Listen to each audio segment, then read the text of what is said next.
Antarctica தவிர மற்ற கண்டங்களில் Argentina என்ற ஒரு எறும்புகள் காணப்படுகிறது. These Argentina ants were first found in California in 1907. இவைகள் பூமிக்கடியில் காலனிகள் போன்று அமைத்து குடியிருக்கின்றன. மத்திய தரைக்கடல் மத்தியில் அவை 8000 கிலோமீட்டர் தூரத்திற்கு மகா காலனி அமைத்து குடியிருப்பதாக ஆராய்ச்சியாளர்கள் கூறுகின்றனர். அமெரிக்காவில் உள்ள கலிஃபோர்னியாவில் 900 கிலோமீட்டர் நிலத்திற்கு இக்காலனி உள்ளதாக கூறுகின்றனர். ஆராய்ச்சியாளர்கள் வேறு இன எறும்புகள் இவைகளோடு விட்டபோது அவை சண்டையிட்டு கொண்டன. ஆனால் பல நாடுகளிலிருந்து அதே அர்ஜென்டினா வகையைச் சேர்ந்த எறும்புகளை கொண்டு வந்து விட்டபோது அவை மிகவும் சந்தோஷமாக தங்கள் அன்பை பகிர்ந்து கொண்டன. பல கிலோமீட்டர் நீளமான நிலமும் கடலும் தங்களை பிரித்தாலும் தங்கள் இனத்தோடு சேர்ந்து மகிழ்கின்றன. ஆராய்ச்சியாளர்களால் இவைகளை ஒன்றுபட்ட உலக மகா காலனி என்று அழைக்கின்றனர். இதைப்போல நாமும் பேலியாளின் மக்களோடு இணைந்து விடாமல் ஒளிக்கும் இருளுக்கும் சம்பந்தமில்லை என்ற கொள்கையோடு வாழ வேண்டும். இதை விட்டுவிட்டு கிறிஸ்தவர்களாய நமக்குள்ளே பிரிவினைகளும் வேறுபாடுகளும் காணப்படுவது மிகவும் வேதனை அல்லவா? ஆண்டவர் எறும்பினுடன் ஞானத்தை கற்றுக்கொள்ளும்படி கூறுகிறார். நீதிமொழிகள் 6ஆம் அதிகாரம் 6ஆம் வசனம்.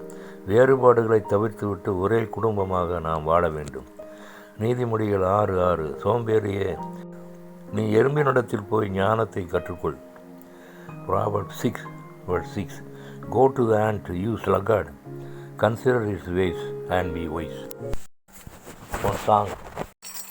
அதி சீக்கிரத்தில் நீங்கிவிடும் இந்த லேசான உபத்திரவம், அதி சீக்கிரத்தில் நீங்கிவிடும் இந்த லேசான உபத்திரவம்.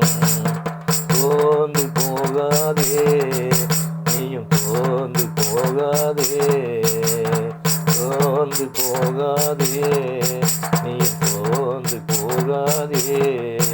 அதி சீக்கிரத்தில் நீங்கிவிடும் இந்த லேசான உபத்திரவம், அதி சீக்கிரத்தில் நீங்கிவிடும் இந்த லேசான உபத்திரவம்.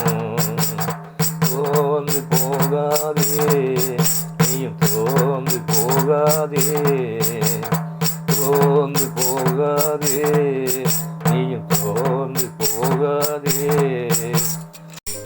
ஜெபம். எங்களை நேசிக்கிற நல்ல பிதாவே, என்னை உடைய சமூகத்திலே தாழ்த்தி ஒப்புக் கொடுக்கிறேன். எனக்குள்ளே வேறுபாடுகளும் பிரிவினை இல்லாதபடி இதர கிறிஸ்தவரோடு பிறரோடு அன்போடு மகிழ்ச்சியோடு வாழ உம்முடைய கிருபையை பெற்றுக்கொள்ள இரக்கம் புரிய வேண்டும் என்று யெகோவா மேசியா நாமத்தில் கெஞ்சி மன்றாடுகிறேன் பரிசுத்த பிதாவே. ஆமேன்.